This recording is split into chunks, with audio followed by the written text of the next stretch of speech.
I knew what values of character I wanted to find in a man. She said later, I met such a man. His name is Frank O'Connor.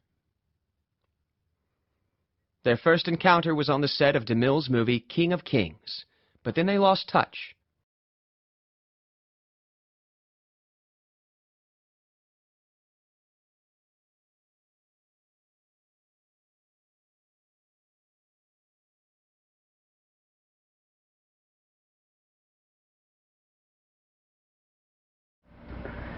Now, what was happening on my career was that when the King of Kings was over, DeMille offered me the job as a junior writer. Now, he really was wonderful.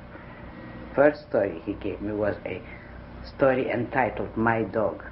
And then another story was called The Skyscraper, because it was an original he had bought. And it involved the rivalry of two rough and tough construction workers who were in love with the same girl.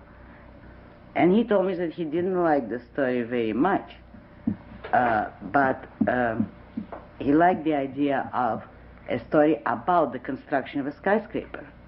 But it's because of that story that I found Frank again. There was a construction job going on right in Hollywood, you know what is now the Broadway department store there on the corner of Hollywood Boulevard? And I made an appointment with the superintendent through somebody at the studio to come to interview him and watch the construction. I got there. He had left a message that he had been detained somewhere, and could I please come an hour later? I didn't want to go back home, so I decided I'll wait in the public library, which just a block from there. And I entered the public library, and the first thing I see is Frank sitting there reading.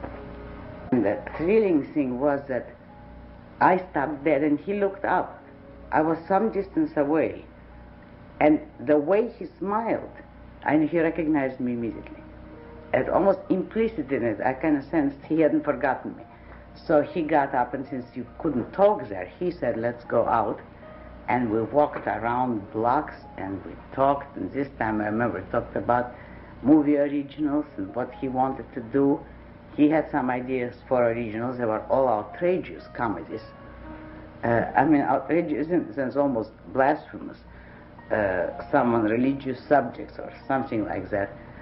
So right then, he invited me to dinner. And from then on, we were going steady. Ayn Rand and Frank O'Connor married in 1929.